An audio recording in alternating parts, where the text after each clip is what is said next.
آدھا سامان چھوڑ کر آئے ہوں. اگر عمران خان کہے گا تو 22 تاریخ کو سب سے پہلی گرفتاری شیخ رشید دے گا. جیل میرا سسرال ہے، موت میری محبوبہ ہے، اور یہ مجھے کراچی لے جانا چاہتے ہیں. میں ارشد شریف نہیں ہوں، شیخ رشید ہوں. یاد رکھنا، میں نے پہلے FIR لکھائی ہوئی ہے. اگر میں مارا جاؤں تو آصف زرداری، بلاول، رانا ثناء اللہ، شہباز اور نواز، یہ 5 میرے مجرم ہوں گے. ایک دفعہ چھوڑ کے 2 دفعہ چلے جاؤ کراچی. چوروں اور ڈاکوؤں کے ساتھ کراچی نہیں کھڑا. جس دن شیخ رشید کو آپ گرفتار کر کے کراچی لے کے جائیں گے، اس دن برس روڈ کا نقشہ اور ہوگا. اس ملک کی سیاست کے آج سے ہی میں کہہ رہا ہوں، آج ہے 20 تاریخ، 20 تاریخ سے 30 اپریل تک فیصلہ ہو جائے گا. اس سے پہلے میں اب لاہور آتا جاتا رہوں گا. اگر میں باہر رہا ایک دل میں چلان آیا.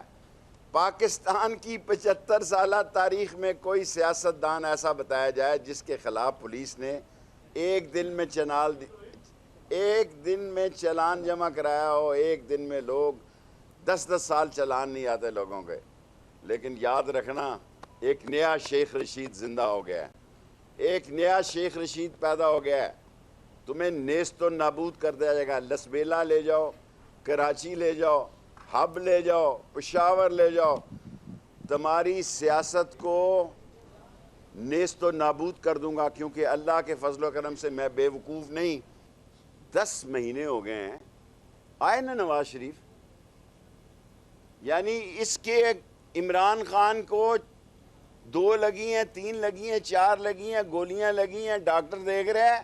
اور نواز شریف کو کوئی ڈنگر ڈاکٹر بھی نہیں دیکھ رہا. وہاں پہ کوئی ڈنگر ڈاکٹر کی تصویر لگا دیں کہ وہاں گئے تھے اور پیٹس کا ڈاکٹر دیکھ رہا تھا. پاکستان کو اگر زندہ رکھنا ہے تو قوم کے ساتھ جدوجہد کرنی ہوگی، حوصلے کے ساتھ مقابلہ کرنا ہوگا. اور میں نے کل خان صاحب کو یہ بات کہی ہے. 3 باتیں میں نے خان صاحب کو کہی ہیں، آپ کو دہرا دی ہیں کہ علوی کو تاریخ دینی چاہیے. اور دوسری بات میں نے یہ کہی ہے، یہ کوشش کریں گے کہ یہ عمران خان کا مقابلہ نہیں کر سکتے، اس کو نااہل کرائیں، جیل جائیں، نااہل کرائیں، جیسے بھی جو کرنا چاہیں کر کے دیکھ لیں. یہ ملک ان سے نہیں سنبھلے گا. اور اگر 30 اپریل سے پہلے کوئی اس ملک میں بڑا حادثہ ہو گیا تو مجھے ذمہ دار نہ ٹھہرایا جائے. یہ فوج ہماری ہے، یہ ادارے ہمارے ہیں. اس ملک کے وزیر دفاع نے بہت اہم اور بہت ہی حساس وقت پر ایک بیان دیا ہے، اور میں سمجھتا ہوں وہ سچا بیان ہے. اور تمام لوگوں کو بیٹھنا چاہیے، الیکشن کی ڈیٹ دینی چاہیے، اور عمران خان کو نااہل قرار دینے کی یا گرفتار کرنے کی غلطی نہیں کرنی چاہیے. صدر فوری الیکشن کی تاریخ دیں ورنہ استعفیٰ دیں. کیوں بیٹھے ہیں وہاں اتنے بڑے گھر میں؟ جائیں اپنے دنداں سازی کے وہاں پہ کام کریں جا کے.